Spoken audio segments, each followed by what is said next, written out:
Hello everyone, कैसे हैं आप सब। स्वागत करती हूं मैं आपके ही चैनल स्टडी विद नम्रता पांडे पर। मैं हूं आपके साथ नम्रता पांडे। आज भी आपका ज्योग्राफी का टॉपिक है और इसको सीटेट वाले भी देख सकते हैं, जिनका स्टेट हो सीटेट हो, किसी भी टीचर की तैयारी कर रहे हैं वो इसको देख सकते हैं। ये काफ़ी महत्वपूर्ण टॉपिक होता है और अगर आप लोग चाहें तो इसका नोट्स भी बना सकते हैं जितना मैं बोलती हूँ।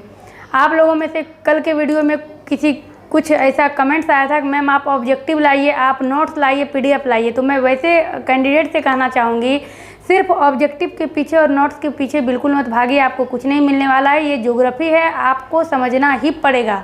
आपके पास अगर एनसीईआरटी या बिहार बोर्ड किसी का भी अगर आपके पास ज्योग्राफी है तो आप उल्टा के देखेंगे, हर एक पेज में आपको फिगर दिया हुआ है। इसका मतलब क्या है कि ज्योग्राफी जितना से जितना हो सके आपको समझना है। आप रट्टू तोता बनने के इच्छुक मत होइए कि हमें बस नोट्स मिल जाए, ऑब्जेक्टिव मिल जाए, मैं पढ़ लूँगा, याद कर लूँगा। बिल्कुल आपको याद नहीं होने वाला है। 100 क्वेश्चंस के लिए आप 4 दिन लगाएंगे, आपको 100 क्वेश्चंस याद नहीं होगा। और अगर इस तरह से आप एक वीडियो देख लेंगे तो इससे 100 क्या 500 भी क्वेश्चंस निकल के आएंगे तो आप सबका आंसर कर सकते हैं।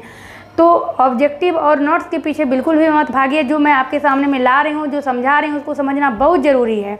और मैंने ये भी कहा था कि नोट्स का अगर मैं नहीं बना पाऊँ तो इस अध्याय से, जो भी आपका अध्याय है, उससे जितना भी ऑब्जेक्टिव निकलता है, वो सारा ऑब्जेक्टिव का प्रश्न, जिसको कि आप क्वेश्चंस बैंक कह सकते हैं, वो सारा मैं आपको उपलब्ध करा दूंगी।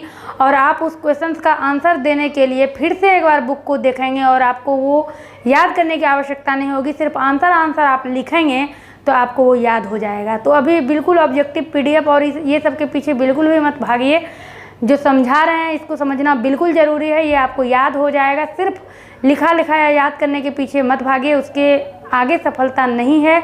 मेहनत आपको करना पड़ेगा, समझना आपको पड़ेगा। बस इतना ही आपको कहना था। आज जो आपका ये टॉपिक है, ये आपका है स्थिति एवं विस्तार। स्थिति एवं विस्तार, और ये जो है आपका, ये भारत की स्थिति और विस्तार को लेकर के बात है आपका। कल भारत कहाँ है, पृथ्वी पर है, पृथ्वी की उत्पत्ति, पृथ्वी किस तरह से बना है, एक हल्के से झलक में उसको समझा था। आज हम लोग पृथ्वी पर आ गए हैं, पृथ्वी को समझना है। तो भारत की स्थिति विस्तार के लिए सबसे पहले हम एक मानचित्र भारत का बना लेते हैं।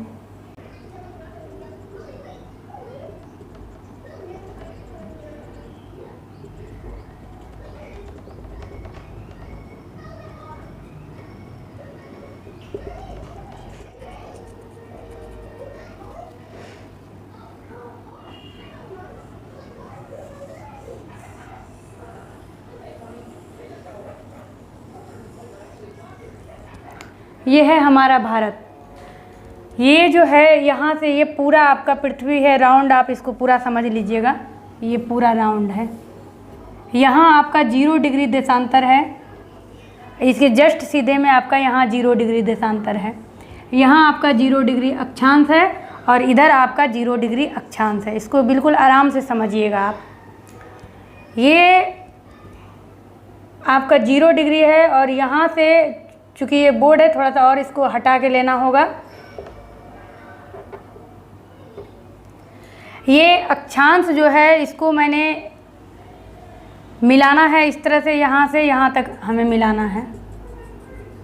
मैंने अक्षांश को इस तरह से मिला दिया और देशांतर को भी हमने इस तरह से मिला दिया।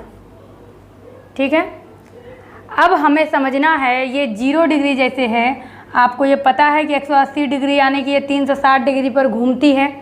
180 डिग्री जो है वो एक ही 180 डिग्री है। इससे भी कई बार प्रश्न पूछे गए हैं, जो 180 डिग्री का रेखा है क्या 2 है? क्योंकि आप देखिएगा इधर से 0 डिग्री है, 1 2 3 4 5 इस तरह कर करके उधर 180 आएगा और इधर से भी उतना ही जाएगा। तो क्या उधर से भी 180 डिग्री आएगा? नहीं, 180 डिग्री का रेखा एक ही है। ये भी पूछा गया है, देशांतर में कितनी रेखाएँ हैं, अक्षांश में कितनी रेखाएँ हैं, उसको हम बाद में समझेंगे। यहाँ समझते हैं, यहाँ से जैसे मेरा 1 डिग्री हुआ, 2 डिग्री, 3 डिग्री, 4 डिग्री, इस तरह कर करके यहाँ जो आप देख रहे हैं, यहाँ से जो भारत की शुरुआत हुई है, ये क्योंकि यहाँ इसके अंदर छोटे छोटे डिग्री को हम समझेंगे, क्योंकि इतना बड़ा तो नहीं दर्शा सकते हैं। भारत का चित्र बड़ा बन गया है, और छोटा बनता तो और थोड़ा यहाँ पे स्पेस होता। लेकिन समझना आपको ये है, ये बीचों बीच जिसको कि आप ये कहते हैं देशांतर, 0 डिग्री देशांतर, ये यहाँ पर है और यहाँ से ये जो रेखा है, ये जो रेखाएं यहाँ से, ये तो आपका मैंने इसको पूरा मिला दिया, ये आपका 0 डिग्री देशांतर है।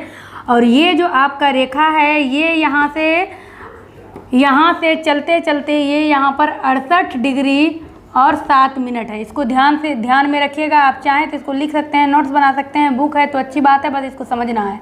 ये रेखाएं 68 डिग्री 7 मिनट है और यहाँ से फिर 68, 69, 70, 71, 72 इस तरह करते करते यहाँ पर जब ये आती है, तो आपको ये भी समझना है, इधर से आपको 90 डिग्री इधर जाना है, इधर से आपको 90 डिग्री इधर जाना है, तो 180 डिग्री हो गया, 180 डिग्री आपको पीछे जाना है। तो यहाँ से 90 डिग्री के बीच में जब हम यहाँ से 68 डिग्री 7 मिनट आते हैं, तब यहाँ से हमारा भारत की स्थिति की शुरुआत होती है और इसका विस्तार यहाँ पर हमें 97 डिग्री 97 डिग्री और 25 मिनट पर ये कंप्लीट होता है। यानी कि ये यहाँ से 1 2 3 करके 68 से, मान लीजिए आप एक कोने को अगर आप देखते हैं, यहाँ पर आप समझिएगा, एक इस तरह से आप एक राउंड लेते हैं, ये पृथ्वी है, इसको आपने ऐसे और ऐसे डिवाइड किया, तो यहाँ से आपको 0 से ये 0 हो गया आपका, और यहाँ तक आप देख रहे हैं 0 से 90 डिग्री, तो सीधा लंबवत आपका 90 डिग्री होता है। तो इधर से आप काउंट करते हैं तो 90 डिग्री इधर और 90 डिग्री आपका इधर आता है। तो यहाँ जैसे ही आपका 68 डिग्री होता है, जैसे 1 2 3 करके इस तरह करके आप आते हैं, इसको और भी आपने मैथ में देखा होगा, यहाँ तक आप आते हैं, ये आपका 45 डिग्री हो गया। उसके बाद आप इसके बीचों बीच जाते हैं तो ये आपका हो गया इस तरह से 30 डिग्री हो गया, या 22.5 डिग्री हो गया। 45 आप देख रहे हैं, 20 डिग्री आप और नीचे झुकेंगे तो आप यहाँ आते हैं। यहाँ से आप इसको इस तरह से मिलाएंगे और फिर इधर आप 97 डिग्री तक जाएंगे, तो यहाँ से आपका भारत शुरू होता है और 97 डिग्री पर जाके आपका भारत ख़त्म होता है। तो इधर से आपको नीचे नहीं आना है, इधर से आपको फिर उस साइड जाना है, पीछे की तरफ जाना है। तो भारत की जो स्थिति है ये यही है स्थिति कि इधर से जो है आपका देशांतर में 68 डिग्री देशांतर से शुरू होती है भारत की स्थिति, और इसका विस्तार 97 डिग्री 25 मिनट पर कंप्लीट होता है। इसका विस्तार, ये देशांतर विस्तार हुआ। और अक्षांश की जब हम बात करते हैं तो यहाँ आप देख रहे हैं 0 डिग्री, और फिर यहाँ से आपका 23 डिग्री जो कि आपका कर्क रेखा है, और फिर 23 डिग्री हम नीचे आते हैं तो हमारा मकर रेखा है। इस तरह कर करके फिर यहाँ से हमारा 66.5 डिग्री आता है, जो कि हमारा ये शीतोष्ण वृत्त शुरू हो जाता है। बीच के भाग को हम लोग उष्ण शीतोष्ण कहते हैं, यानी वहाँ गर्मी भी होती है, ठंडा भी होता है। तो इस 23 डिग्री को आप समझिएगा, 23 डिग्री जब हम ऊपर जाते हैं तो हमारा कर्क रेखा शुरू होता है, और ये 0 डिग्री है। नीचे से 8 डिग्री तक आपको आना है, और 8 डिग्री तक। यहाँ पे हमने 23 डिग्री माना है, लेकिन हमने तस्वीर बड़ी बनाई है तो हमको नीचे और आना होगा। तो ये हमने अगर 23 डिग्री माना है, फिर यहाँ पर हमने 23 डिग्री माना है, तो नीचे जो है हमारा 8 डिग्री 4 मिनट। कहाँ से है ये? 8 डिग्री 4 मिनट नीचे से ये हमारा भारत शुरू होता है, और ऊपर तक जब भारत जाता है, इधर से जैसे यहाँ 23 हो गया, 45 हो गया, 60 हो गया, इस तरह कर करके यहाँ जो भारत की, क्योंकि आपको ये पता है इधर से भी 0 1 2 3 4 करके जाएगा, और इधर से भी 0 1 2 3 4 करके आएगा। तो नीचे से 8 डिग्री 4 मिनट से भारत अक्षांश से शुरू होता है, अक्षांश में जो भारत की स्थिति है, और ऊपर ये 37 मिनट 6 डिग्री तक फैली हुई है। 37 मिनट 6 डिग्री तक। तो हमें क्या समझना है, भारत की स्थिति देशांतर से 67 डिग्री 7 मिनट से शुरू होकर ये इसका विस्तार है 97 डिग्री 25 मिनट तक, जबकि अक्षांश में 8 डिग्री 4 मिनट से शुरू होकर ये 37 डिग्री 6 मिनट तक जाता है। अब जो यहाँ आप 8 डिग्री 4 मिनट देख रहे हैं, इसको यहाँ पर एक चीज़ आपको और याद रखना होगा, ये है आपका 6 डिग्री 45 मिनट। जो आपके भारत का जो द्वीपीय है, यानी कि जो आपका अंडमान निकोबार द्वीप समूह है, लक्षद्वीप है, वो द्वीप भारत के में ही गिना जाता है कि वो भारतीय द्वीप है। तो जब वो शुरू होता है तो और नीचे आपको आना होगा, यानी कि 6 डिग्री 45 मिनट से हमारे भारत का इससे कई प्रकार के आपको प्रश्न पूछे जाएंगे। अगर आपको पूछा जाए सिर्फ भारत का जो है अक्षांश विस्तार क्या है, अक्षांशीय विस्तार, तो 8 डिग्री 4 मिनट से लेकर 37 डिग्री 6 मिनट तक। और अगर ये पूछा जाए कि भारत के सभी द्वीपों को मिलाकर भारत का अक्षांशीय विस्तार क्या है, तो सभी द्वीप में आपका अंडमान निकोबार भी आ जाएगा, जो कि इधर आपके बंगाल की खाड़ी में है। अरब सागर में आपका लक्षद्वीप है, वो भी आ जाएगा और वो 6 डिग्री 45 मिनट से शुरू होगा। ये है आपके भारत का विस्तार। अब हमें क्या देखना है, ये प्रश्न कई बार पूछा जाता है कि ये देखिएगा आप, यहाँ 97 डिग्री 25 मिनट पर आपका भारत का विस्तार खत्म हो जाता है और शुरू कहाँ से होता है, 68 डिग्री 7 मिनट से। अब इसको अगर आप माइनस करते हैं तो ये आपका हो जाता है 18 मिनट 29 डिग्री, यानी 29 डिग्री 18 मिनट। तो ये आपने देखा कि ये भारत का अक्षांशीय विस्तार 29 डिग्री 18 मिनट है और ये देशांतरीय विस्तार और अक्षांशीय विस्तार जब हम देखेंगे तो ये 37 डिग्री 6 मिनट पर ये ख़त्म हो जाता है, 37 डिग्री 6 मिनट, और ये शुरू होता है आपका 8 डिग्री 4 मिनट पर। अब यहाँ आपको दो चीज़ ध्यान में रखना है, वो हमने यहाँ पर द्वीपीय जो भारत का और भी जो 2 द्वीप है उसको हमने नहीं इसमें ऐड किया है और ये आपसे पूछा भी नहीं जाएगा। और अगर आपसे ये पूछा जाता है तो आपको ये माइंड में रखना है 6 डिग्री 4 मिनट और 6 डिग्री 45 मिनट, ये आपको माइंड में रखना है। ये हमने 8 डिग्री 4 मिनट जब माइनस किया तो ये भी हमारा आ रहा है लगभग 29 डिग्री 2 मिनट। आप देख लीजिएगा कैलकुलेशन सही है या नहीं। तो लगभग जो है ये माना जाता है कि भारत का अक्षांशीय विस्तार और देशांतरीय विस्तार का जो अंतर है लगभग बराबर है और उस बराबर में आपको 30 डिग्री ऑप्शन में देगा, क्योंकि किसी का 29 डिग्री 18 मिनट है, किसी का 29 डिग्री 2 मिनट है, तो आपको जो ऑप्शन में देगा वो लगभग 30 डिग्री ही देगा। तो आपको ये याद रखना है भारत का देशांतरीय विस्तार और अक्षांशीय विस्तार लगभग बराबर है, यानी कि 30 डिग्री है। और अगर आपको ये पूछा जाए कि भारत का अक्षांशीय विस्तार कितने डिग्री का है अन्य द्वीपीय क्षेत्र को जोड़कर या अन्य जो 2 द्वीप है उसको जोड़कर, तब आपको 37 डिग्री 6 मिनट में आपको ये 6 डिग्री 45 मिनट माइनस करना होगा, यानी 37 डिग्री 6 मिनट में आपको 6 डिग्री 45 मिनट माइनस करना होगा। तो तब आपको 37 डिग्री 6 मिनट में 6 डिग्री 45 मिनट आपको माइनस करना है, ये आपको ध्यान में रखना है। तो इसको हमने समझा, ये बहुत ही महत्वपूर्ण है और इससे बहुत महत्वपूर्ण सारे प्रश्न पूछे जाते हैं और ये इसीलिए इससे इतने प्रश्न पूछे जाते हैं कि ये थोड़ा सा कन्फ्यूजन क्रिएट करता है, इसको बस समझना होता है। और जो अंडमान निकोबार द्वीप समूह है, वो जो आप म्यांमार जानते हैं, जैसे कि आपका यहाँ पर म्यांमार है जो कि एक पहाड़ म्यांमार को भारत से अलग करता है, उस वही म्यांमार जो है बंगाल की खाड़ी में डूब जाती है, पहाड़ जो है बंगाल की खाड़ी में डूब जाती है और बहुत दूरी तक डूबने के बाद फिर अंडमान निकोबार द्वीप समूह जो है उसके रूप में फिर हल्की उभर जाती है। तो आपने कल के क्लास में ये देखा है कि जो आपका समतल है कहीं भी बराबर नहीं है, कहीं उठा हुआ है, कहीं धंसा हुआ है। तो जहाँ पे धंसा हुआ था वो बंगाल की खाड़ी में डूब गया और जो उभरा हुआ भाग था वो अंडमान निकोबार द्वीप समूह के रूप में उभर गया। सेम वही कहानी इधर जो आपका अरब सागर में लक्षद्वीप है वो उसका भी वही कहानी है। तो ये अंडमान निकोबार द्वीप समूह और लक्षद्वीप ये दोनों को याद रखना है। आपका यहाँ पर जो श्रीलंका है, श्रीलंका को भी आपको याद रखना है। और उसके बाद आपसे पूछा जाता है कि भारत का दक्षिणतम बिंदु क्या है, और सबको ये याद रहता है कि वो है इंदिरा पॉइंट। लेकिन देखिए ये सवाल जब किया जाता है भारत का दक्षिणतम बिंदु, तो आपसे ये तमिलनाडु और केरल कालीकट नहीं पूछेगा, जहाँ पे व्यापारी मिले थे, जहाँ पर वास्को डी गामा आए थे, तो वो आपसे नहीं पूछेगा। भारत का दक्षिणतम बिंदु इंदिरा पॉइंट के नाम से अधिक प्रसिद्ध है और वो कहाँ है, तो वो अंडमान निकोबार द्वीप समूह में है। यहाँ से आपको समझना है कि भारत का दक्षिणतम बिंदु पूछा जा रहा है और आंसर में हमें अंडमान निकोबार द्वीप समूह देना पड़ रहा है, क्योंकि इंदिरा पॉइंट जो है वो अंडमान निकोबार द्वीप समूह में है, जो कि भारत का सबसे दक्षिणतम मतलब सबसे दक्षिण। तो उस समय आपको अंडमान निकोबार द्वीप समूह को जोड़ना पड़ेगा, जो कि भारत का दक्षिणतम बिंदु इंदिरा पॉइंट हुआ। तो इसको आपने समझ लिया। अब हम क्या समझेंगे, इसको समझिएगा। ये जो मैंने बनाया है ये थोड़ा सा ऊपर भाग में होता है, ये चीज़ जो है ये थोड़ा सा यहाँ पे इस तरह से ऐसे होता है, यहाँ से ऐसे होता है।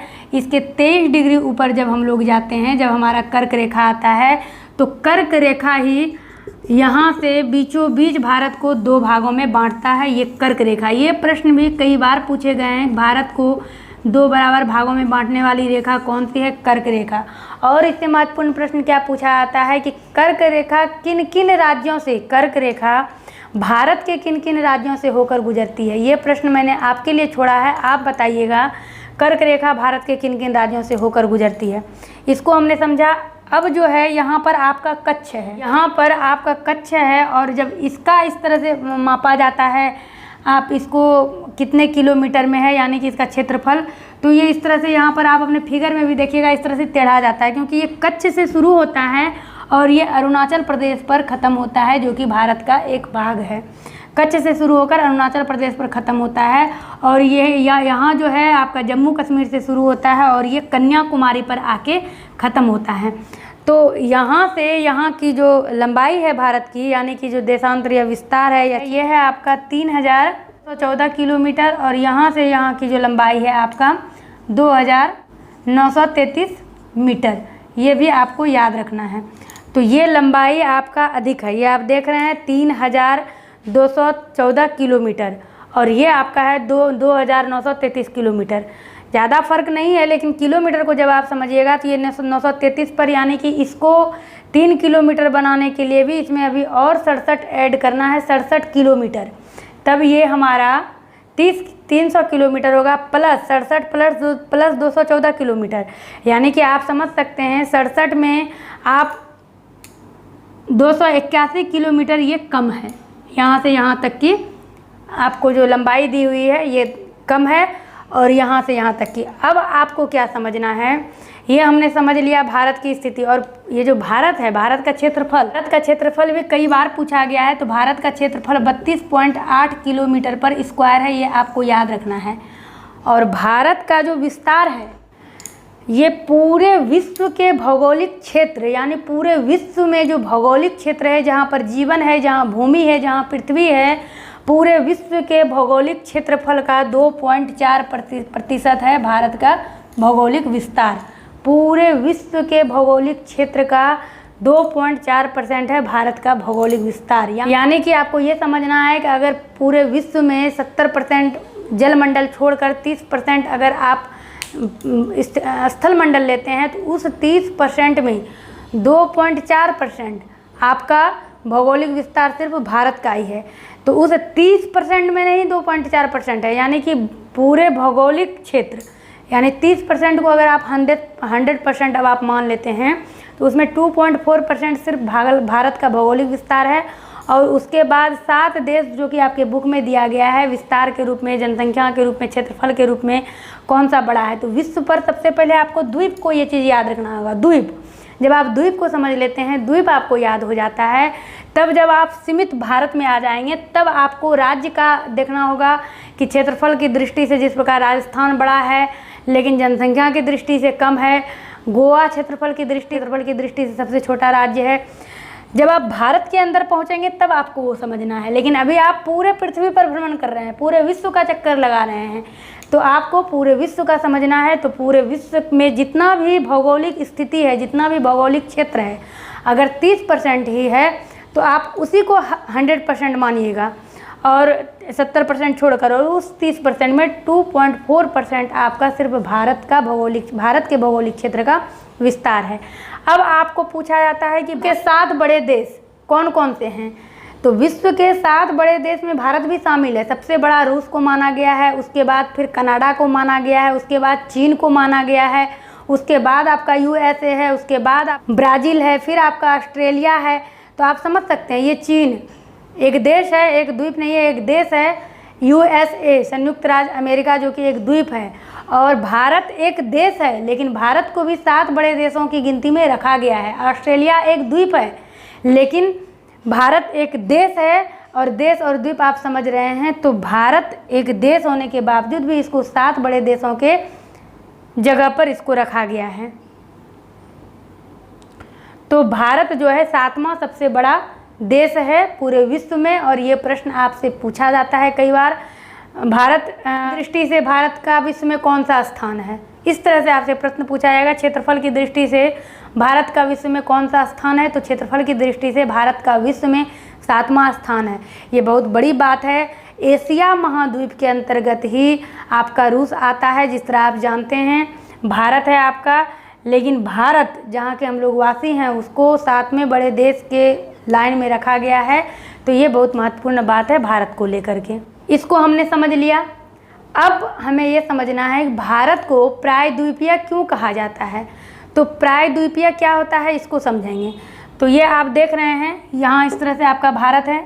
जब आप नीचे आते हैं तो यहाँ पे आपको पता है इधर आपका जिस तरह की भूटान है, बांग्लादेश है, भूटान है, नेपाल है, आप जिस तरह की जानते हैं। और फिर इधर आपका चीन हो जाता है, चीन है इधर, इधर ऊपर कुछ नहीं है, लेकिन इधर आपका फिर आपका अफ़गानिस्तान आ जाता है, पाकिस्तान आ जाता है, जिस तरह से इधर से आपका अफ्रीका आ जाता है। लेकिन उसके बाद यहाँ आपका म्यांमार आ जाता है। इसके बाद क्या होता है, इसके बाद भारत यहाँ से कटना शुरू हो जाता है। भारत का जो मानचित्र है, यहाँ से भारत इस तरह से सिकुड़ना शुरू हो जाता है।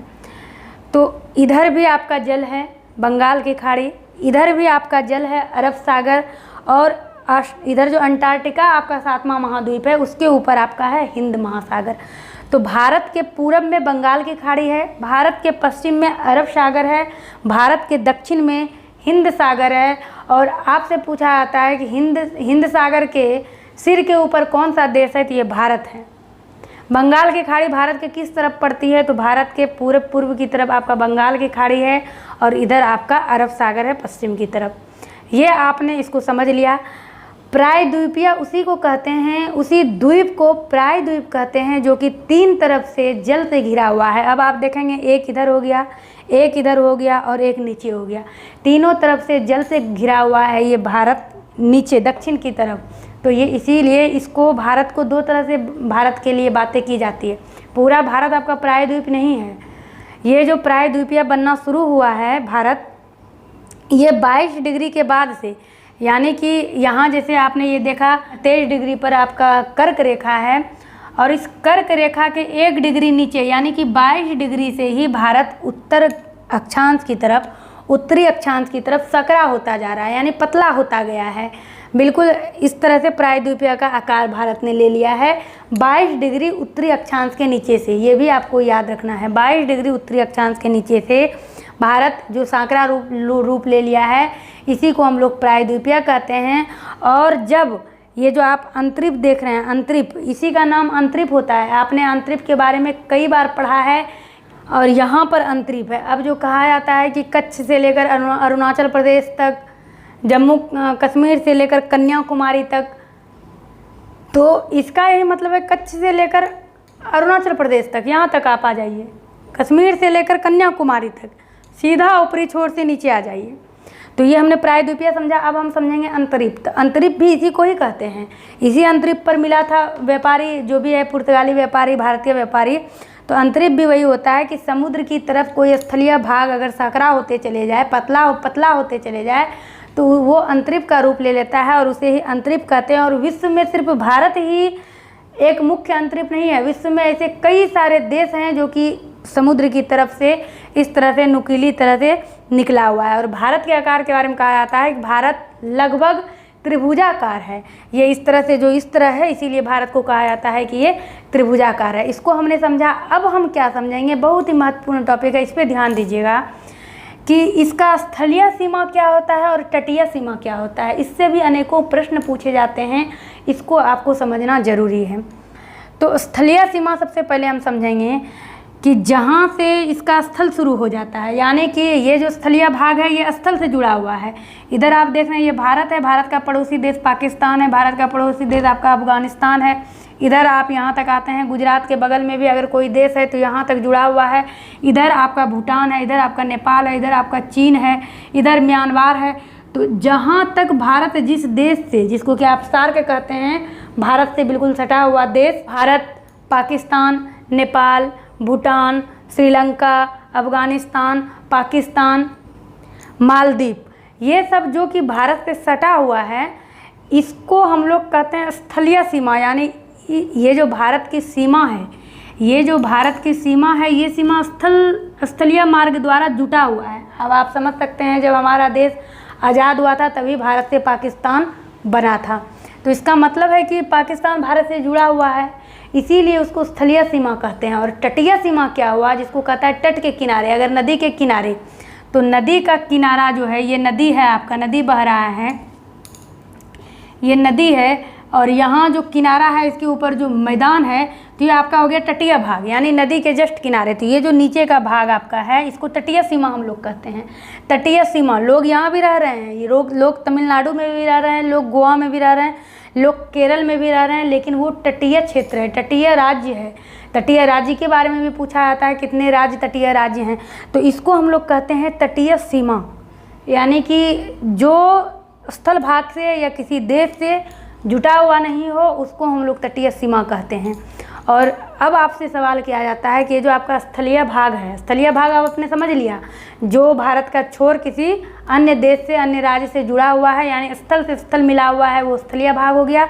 और जो तट है, यानी उसके अगल बगल कुछ नहीं है, सिर्फ पानी ही पानी है, उसे हम लोग तटीय सीमा कहते हैं। अब आपसे प्रश्न करेगा कि तटीय सीमा बड़ा है भारत का या स्थलीय सीमा बड़ा है? महत्वपूर्ण प्रश्न कि आपके भारत का तटीय सीमा बड़ा है या स्थलीय सीमा बड़ा है? तो स्थलीय सीमा रेखा जो है ये बड़ा है, देखने से ही लग रहा है, क्योंकि ये इधर आके तो आते आते तो ये सिकुड़ते चला गया है।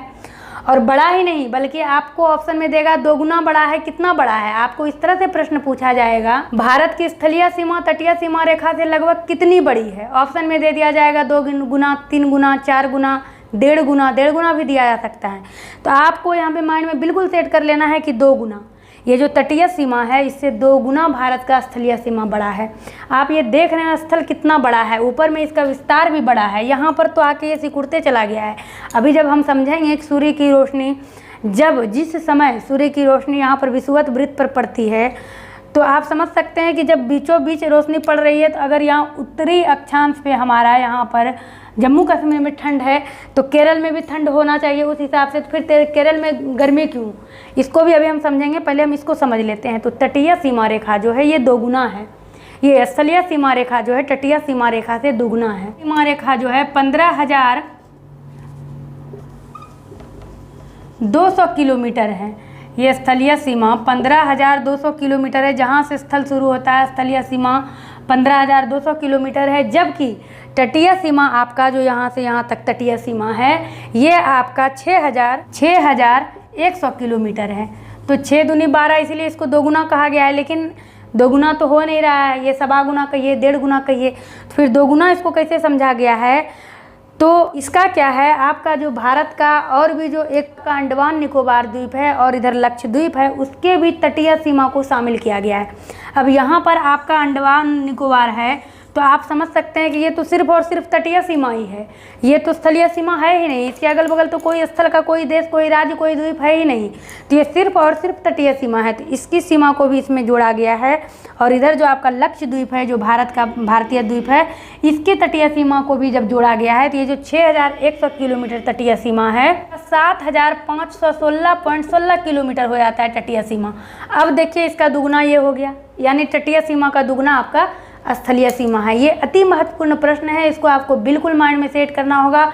पहले आपने स्थलीय सीमा समझा, फिर आपने तटीय सीमा समझा, और फिर आपने ये समझा कि तटीय सीमा जो है ये कम है स्थलीय सीमा से और ये दुगुना है। आपको इसमें याद क्या करना है कि जो भारत का अन्य जो और द्वीप है उसको छोड़कर अगर हम सिर्फ तटीय सीमा को देखेंगे 6,100 किलोमीटर है, लेकिन इस दोनों द्वीपों को भी अगर हम जोड़ लेते हैं, अंडमान निकोबार द्वीप समूह को और लक्षद्वीप को, तो फिर हमारा तटीय सीमा 7,516 किलोमीटर हो जाता है। आप लोगों में से कोई भी अगर नोट करते जा रहे हैं तो काफ़ी बेनिफिट आप लोगों को होने वाला है। आप लोग बिल्कुल आराम से इसको समझ लेंगे, आप याद कर लेंगे इसको, और जो भी हम आपको ऑब्जेक्टिव देंगे कभी भी प्रश्न, तो आप धड़ल्ले से उसका जवाब दे देंगे। काफ़ी महत्वपूर्ण ये टॉपिक था। हमने इतना समझ लिया, अब हमें इसमें क्या समझना है, इसको हम थोड़ा सा साफ कर लेते हैं।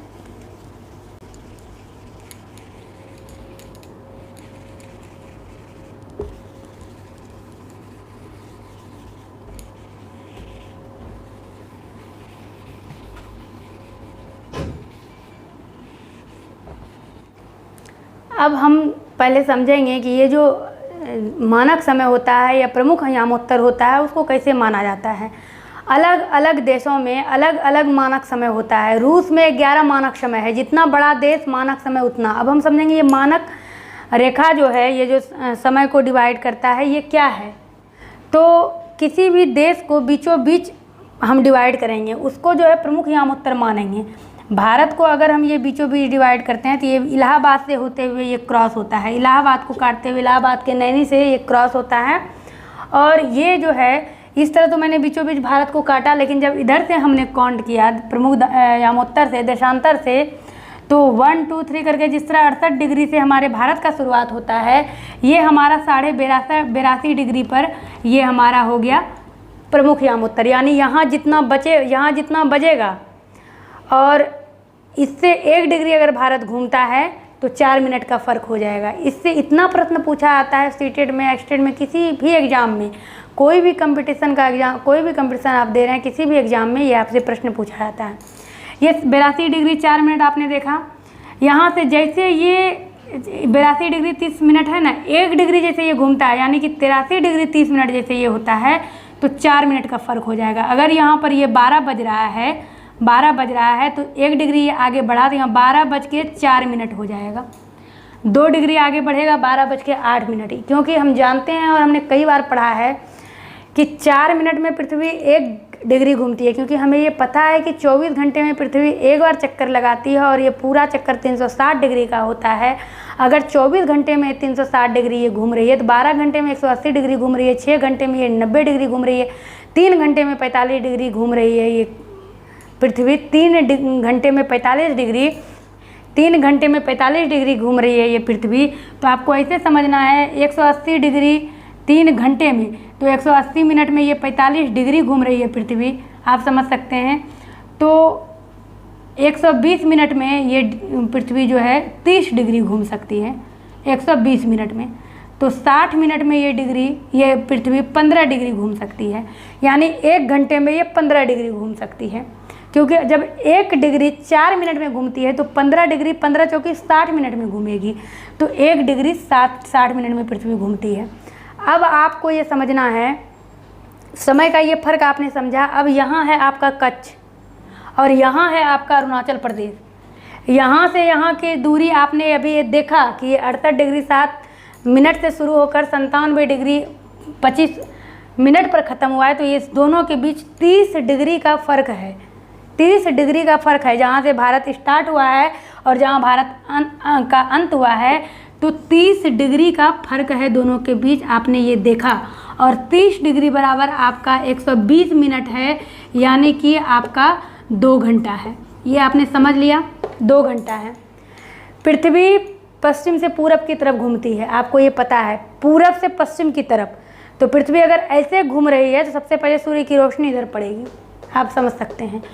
तो यहाँ से यहाँ तक की दूरी जब 30 डिग्री है तो यहाँ अगर 6 बज रहा है तो यहाँ पर 8 बजेगा, यानी कि कच्छ का स्थानीय समय और ये अरुणाचल प्रदेश के स्थानीय समय में 2 घंटे का फ़र्क है। अगर अरुणाचल प्रदेश में सूर्योदय होता है तो कच्छ में उस समय अंधेरा रहेगा, क्योंकि 30 डिग्री घूमते घूमते पृथ्वी को 2 घंटे का समय लगेगा। और जब पृथ्वी घूमेगी रोशनी को प्राप्त करते करते, यहाँ रोशनी मिल रही है 1 डिग्री 4 मिनट में घूम रही है, घूमते घूमते जब तक पृथ्वी घूमकर ये रोशनी की तरफ जाएगी, सूर्य अपनी जगह पर स्थिर है, क्योंकि सूर्य 25 साल में एक बार ब्रह्मांड का चक्कर लगाता है। तो आप सूर्य को माइंड में स्थिर रखकर समझिए कि सूर्य स्थिर है, पृथ्वी घूम रही है, 4 मिनट में 1 डिग्री घूम रही है। अब ये क्षेत्र उधर गया, उधर जाते जा रहा है और ये धीरे धीरे आगे बढ़ते जा रहा है।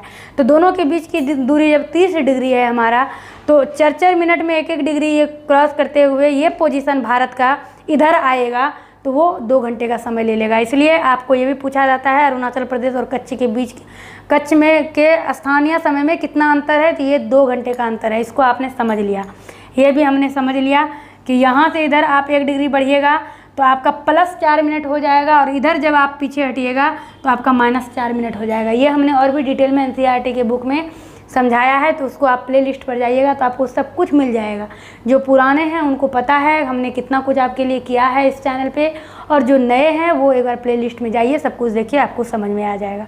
हमने समय को भी समझ लिया, जो कि आपके इसी अध्याय में है, जो स्थिति और विस्तार है, इसको भी हमने समझ लिया। और मानक समय जब चुना जाता है तो ये ध्यान रखा जाता है कि 7.5 डिग्री का गुणांक हो, वो मानक समय जो है 7.5 डिग्री का गुणांक हो। आप यहीं से देखिएगा, हर आधे घंटे पर आप मानक समय चुन सकते हैं। ये आप चुन नहीं सकते हैं, क्योंकि भारत एक देश है, बीच में आपको मान लिया गया है। लेकिन ये कहा जाता है कि जहाँ भी चुना जा रहा है मानक समय जहाँ भी बनाया गया है, वो ये ध्यान में रखते हुए कि 60 डिग्री का वो गुणांक हो, कम से कम आधे घंटे का भी फर्क हो। तुरंत आप यहाँ अगर ये भारत देश ख़त्म हो जाता, यहाँ से देश शुरू हो जाता, कोई दूसरा राज्य शुरू हो जाता, तो ऐसा नहीं है कि तुरंत वहाँ से उस राज्य के बीचों बीच फिर, आप इसको समझिएगा। यहाँ जैसे 8.5 डिग्री पर हुआ, यहाँ तक आपका ख़त्म हुआ है 97 डिग्री 25 मिनट पर। अगर इस बीच में कोई राज्य रहता और या देश रहता तो इसके बीचों बीच मानक समय नहीं चुना जाता। कम से कम इस दोनों के बीच 60.5 डिग्री का गुणांक हो, यानी कि कम से कम आधे घंटे का फर्क रहता, तभी चुना जाता है। इस चीज़ को आपको ध्यान में रखना है। अब अभी मैंने आपको बताया कि यहाँ 6 बज रहा है तो यहाँ आपका 4 बजेगा, या यहाँ 8 बज रहा है तो यहाँ आपका 6 बजेगा। वो तो मैंने उस समय आपको उदाहरण दिया, आपको समझा दिया। लेकिन अब आपको समझना है, जिस तरह की ये ग्रीनिच का स्टैंडर्ड टाइम इसको माना गया है, इसके अनुसार पूरे देश में विश्व में समय बनता है, इसके अनुसार ही ये तय किया गया प्रमुख आयामोत्तर। तो आप यहाँ से पूरे भारत में समय जो है एक ही है। ऐसा नहीं है कि ये जो है यहाँ पर अगर हमारा 6 बज रहा है तो यहाँ पर हमारा 4 बजेगा, ऐसा नहीं है। समय में परिवर्तन होगा कि यहाँ अगर 6 बजे सूर्योदय हो रहा है तो यहाँ 8 बजे सूर्योदय होगा, ये होगा, समय में परिवर्तन होगा। लेकिन घड़ी का समय जो है एक ही चलेगा। जो कच्छ में अगर समय जितना हो रहा है उतना समय आपके अरुणाचल प्रदेश में भी होगा, सिर्फ स्थिति में परिवर्तन होगा। आप ये कह सकते हैं कि अरुणाचल प्रदेश में 4 बजे सूर्योदय हो गया, कच्छ में 6 बजे होता है, या फिर अरुणाचल प्रदेश में 6 बजे हुआ तो कच्छ में 8 बजे होता है। समय जो है एक ही रहेगा, पूरे भारत में समय एक ही है। इसी को प्रमुख आयामोत्तर 8.5 डिग्री को माना गया है और इसी को मानकर बनाया गया है। अब महत्वपूर्ण प्रश्न एक और आता है इस समय को लेकर के। भारतीय मानक समय जो है ये ग्रीनिच स्टैंडर्ड से कितना आगे है, क्योंकि आप बार बार ये याद रखिएगा, इधर जब भी समय जाएगा ये प्लस में जाएगा।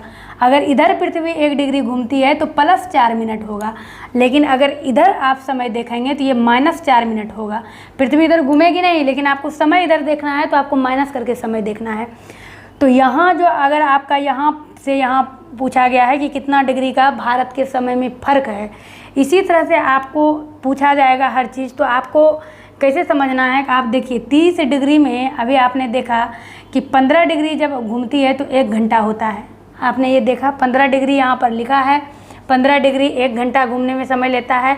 तो ये 0 से आपका 82.5 डिग्री है, तो ये कितना घंटा हुआ ये आपको समझना है। तो ये आपका हो गया 30 मिनट। ये तो 30 मिनट है, तो इसको आप मिनट है हटा दीजिए, 30 मिनट बाद में हम ऐड कर देंगे। 82 डिग्री को आप मिनट में कन्वर्ट करिए, 82 डिग्री को। तो 1 डिग्री बराबर जब हमारा 4 मिनट होता है तो 82 डिग्री बराबर हमारा कितना होगा, 82 गुना 4 होगा, यानी कि 328 मिनट। 328 मिनट, ठीक है। यहाँ पर 30 मिनट मेरा और भी था, और 30 मिनट हमारा 1 डिग्री होता है, यानी कि 30 मिनट इसको हम नहीं कह सकते हैं। ये 82.5 डिग्री इसको पढ़ा जाता है मिनट ही, लेकिन ये है आपका 82.5 डिग्री, यानी कि आधा डिग्री। तो 1 डिग्री बराबर 4 मिनट, तो आधा डिग्री बराबर 2 मिनट। इसको हमने यहाँ पर ऐड किया 2 मिनट।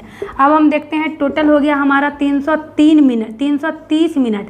अब इस 330 मिनट को अगर हम घंटे में बदलते हैं तो 300 मिनट बराबर 5 घंटा और 30 मिनट। तो ये जो ग्रीनिच स्टैंडर्ड टाइम है, इससे जो भारत का समय है 5.5 घंटा आगे है। आपने ये चीज़ समझ लिया, चाहे भारत के मानक समय से हम आगे बढ़ें तो भी हमारा 1 डिग्री का मान 4 मिनट ही होगा, और हम ग्रीनिच स्टैंडर्ड टाइम से भी आगे बढ़ेंगे तो भी हमारा मान जो है वो 1 डिग्री बराबर 4 मिनट ही होगा। आपको इस तरह से पूछा जाता है ग्रीनिच स्टैंडर्ड टाइम से कोई देश कोई राज्य 15 डिग्री आगे है तो इस दोनों के समय में क्या अंतर होगा। 15 डिग्री बराबर कितना हो गया आपका 60 मिनट, 1 घंटा का फ़र्क होगा। तो ये अगर आप निकालने सीख जाएंगे तो आप मैक्सिमम नंबर को किसी भी तरह के एग्जाम में कवर कर सकते हैं। इसको हमने समझ लिया। अब हम समझेंगे कि ये जो अभी मैंने बताया आपके इसी अध्याय में है, यहाँ पर ठंड क्यों होती है और यहाँ पर गर्मी क्यों होती है सेम समय में, जबकि सूर्य की रोशनी इस तरह विषुवत वृत्त पर पड़ते रहती है। ये सूर्य है, सूर्य की रोशनी इस तरह से पड़ रही है, तो इधर भी रोशनी जा रही है, इधर भी जा रही है, तो दोनों तरफ तो स्थिति बराबर होनी चाहिए, क्योंकि ध्रुव तो इधर भी है, उत्तरी ध्रुव तो इधर भी है हमारा, जो कि ठंड है। ध्रुव पर तो सूर्य की रोशनी जाती नहीं है, तो ये तो उत्तरी ध्रुव है, ठंड तो इधर भी होना चाहिए, ठंड तो दक्षिणी ध्रुव में भी होना चाहिए। तो ऐसा क्यों होता है, तो इसको हम लोग अभी डिटेल में समझेंगे। तो इसको हम साफ कर लेते हैं। अब हमें क्या समझना है, ये है हमारा उत्तरी ध्रुव। इसके पहले जो मैंने समझाया उसको ज़रा सा आप समझिएगा। उस समय मैंने बड़ा भारत बनाया था, तो ये आपको कन्फ्यूजन ना हो जाए कि 8 डिग्री मैंने इस विषुवत वृत्त के नीचे से लिया था, नहीं, क्योंकि हमेशा भारत की स्थिति जो है ये उत्तर पूर्वी क्षेत्र में ही है, दक्षिण भाग में भारत नहीं आया है। दक्षिणी भारत का दक्षिणी भाग है। अगर किसी भी राज्य, किसी भी देश को हम बीचों बीच बांटेंगे तो ये हमारा दक्षिणी भाग हो गया। सबका अपना दक्षिणी भाग होता है, सबका अपना उत्तरी पूर्वी भाग होता है, पश्चिमी भाग होता है। पूरे विश्व का, पूरे भारत का, पूरे पृथ्वी का दक्षिणी भाग ये है, लेकिन भारत का भी दक्षिणी भाग है जो कि ये है। लेकिन भारत जिस स्थिति में है वो उत्तरी भाग में है, ग्लोब के यानी पृथ्वी के उत्तरी भाग में है, उत्तरी पूर्वी क्षेत्र में। तो आपने ये पढ़ा अभी तुरंत कि भारत का जो विस्तार है 8 डिग्री 4 मिनट से, ये हमने 0 डिग्री विषुवत रेखा है, ये 0 डिग्री पर आपका विषुवत रेखा है। मैंने यहाँ पर इसको लिख दिया विषुवत रेखा, इसको लिख दिया। यहाँ से मैं ऊपर चलूँगी, ये 8 डिग्री और 4 मिनट हमने लिया, 8 डिग्री 4 मिनट यहाँ से भारत की स्थिति शुरू होती है। और ये जो है आपका यहाँ से, यहाँ आपने कितना पढ़ा था, तो ये आपने पढ़ा था 68 डिग्री 7 मिनट। एक बार फिर से हम स्थिति विस्तार चूँकि समझ रहे हैं, इसको भी हमने समझ लिया। और यहाँ जो आपका ख़त्म होता है ये था आपका 97 डिग्री 25 मिनट। इधर को हम नहीं लिखते हैं, इधर वाले को नहीं लिखते हैं, इसको समझ लीजिए। अब ये है आपका विषुवत वृत्त, विषुवत रेखा जो आप कह सकते हैं। इसके 23 डिग्री जब आप ऊपर जाएंगे, आप यहाँ ऊपर आते हैं 23 डिग्री, जो कि आपका कर्क रेखा है। ये कर्क रेखा भारत को बिल्कुल यहाँ कच्छ से शुरू करते हुए, ये झारखंड होते हुए, ये त्रिपुरा होते हुए यहाँ पर इस तरह से, क्योंकि रेखाएं जो है वो इसी तरह से है। ग्लोब है ये, तो गोल ही रेखाएं, सीधा आपको नहीं मिलेगा, नज़र नहीं आएगा।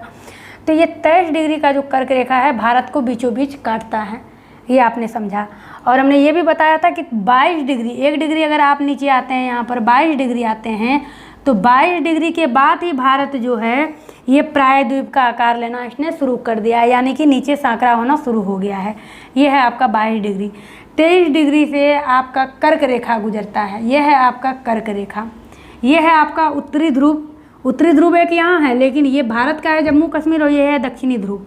अब हमें क्या समझना है, यहाँ पर जो आपका चीन है, चीन और ये जो भारत है, इस दोनों के बीच, किसी भी दो देश के बीच सीमा रेखा होती है। मैंने पिछले क्लास में भी बताया है, राज्य के बीच भी सीमा रेखा होती है, जिले के बीच भी होती है।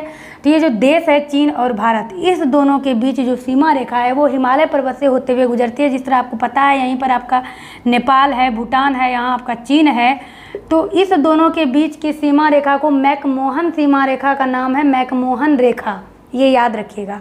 और भारत और पाकिस्तान के बीच जो सीमा रेखा है उसका नाम है रेड क्लिफ सीमा रेखा, क्लिफ लाइन और मैकमोहन लाइन। अब इससे आपको किस तरह से प्रश्न पूछा जाएगा, भारत और पाकिस्तान के बीच वाले सीमा रेखा को क्या कहते हैं, red Cliff line, McMahon line, Greenwich line, इनमें से कोई नहीं, या कोई और लाइन आपको दे दिया जाएगा। तो आपको ये याद रखना है, भारत चीन के बीच की सीमा रेखा को मैकमोहन लाइन और भारत पाकिस्तान के बीच वाली सीमा रेखा को रेड क्लिफ लाइन कहते हैं। अब हमें क्या समझना है, अब इसको इतना शॉर्ट में और इतना आसानी से समझ लेंगे कि आपको याद हो जाएगा। देखिएगा, यहाँ पे आपका सूर्य उगता है, यहाँ पे आप इमेज करिए, यहाँ से आपका सूर्य की रोशनी यहाँ से निकल रही है, ये सूर्य की रोशनी निकल रही है। सूर्य की रोशनी कहाँ पड़ेगी, ये और थोड़ा नीचे होगा, क्योंकि कन्फ्यूजन क्रिएट नहीं होना चाहिए, इसलिए इसको हम थोड़ा सा और नीचे बनाएंगे। ये यहाँ से सूर्य निकल रही है, सूर्य का प्रकाश यहाँ से निकल रहा है, ठीक है, क्योंकि ये बीचों बीच पड़ेगा। ये पृथ्वी जो कि ग्रह है और ये सौर मंडल का चक्कर लगाती है, सूर्य का चक्कर लगाती है अपने दीर्घवृत्ताकार पथ पे, और ये जो रोशनी है, ये जो सूर्य है एक जगह टिकी हुई है, ये अपने दीर्घवृत्ताकार पर अपने अक्ष पर घूमती है।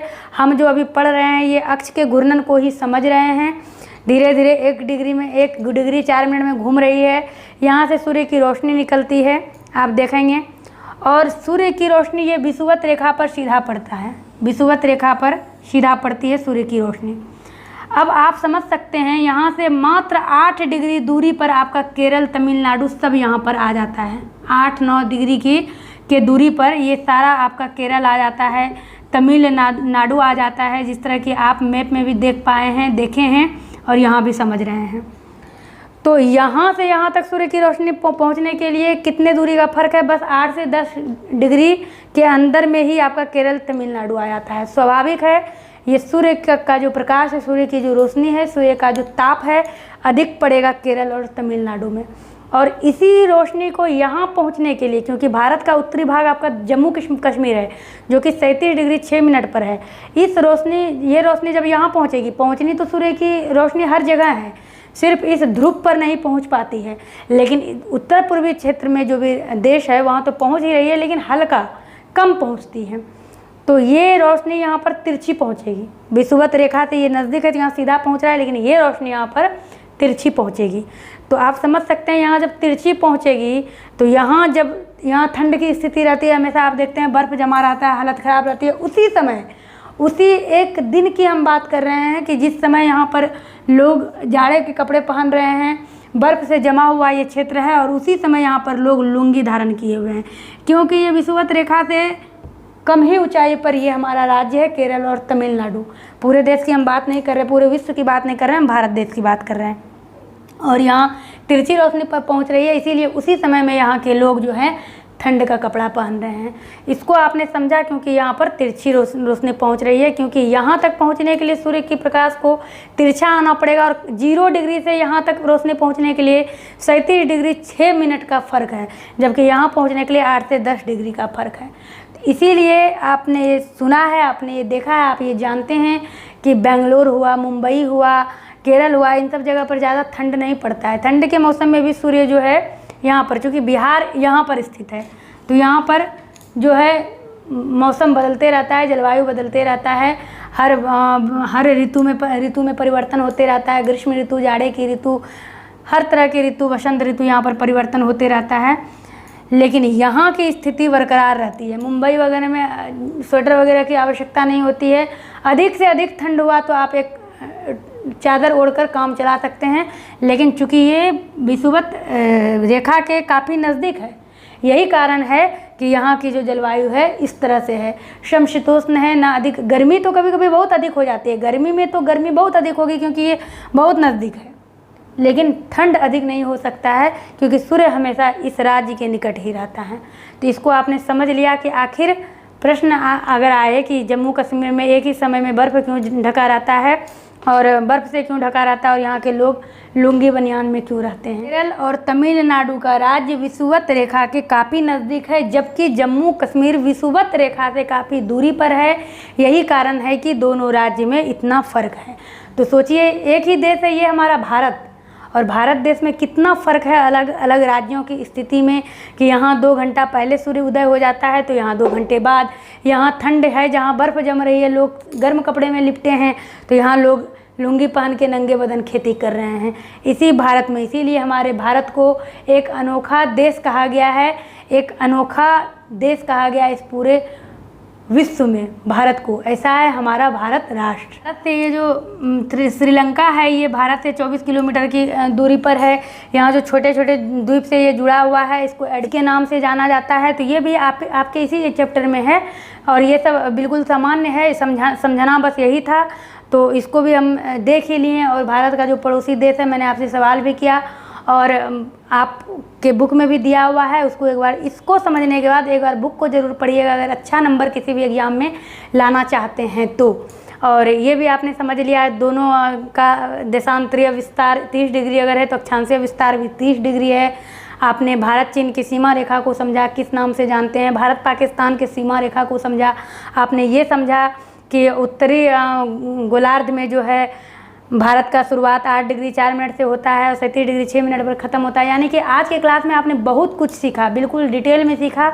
तो आशा करते हैं आपके लिए क्लास बिल्कुल हेल्पफुल रहा होगा। जो कुछ भी नहीं जान रहे थे ज्योग्राफी में और उन्होंने अगर इस क्लास को पूरा देख लिया तो उन्होंने बहुत कुछ सीखा है। ये आपका एक्सपीरियंस खुद आपको बताएगा। और हमें भी कमेंट कर ज़रूर बताइएगा, वीडियो को लाइक करिएगा, कमेंट कर अपनी प्रतिक्रिया दीजिएगा। और चैनल पर नए हैं तो चैनल को सब्सक्राइब करिएगा। मिलते हैं हम आपसे अपने अगले वीडियो में एक नए टॉपिक को लेकर। बने रहिए आप इस चैनल के साथ।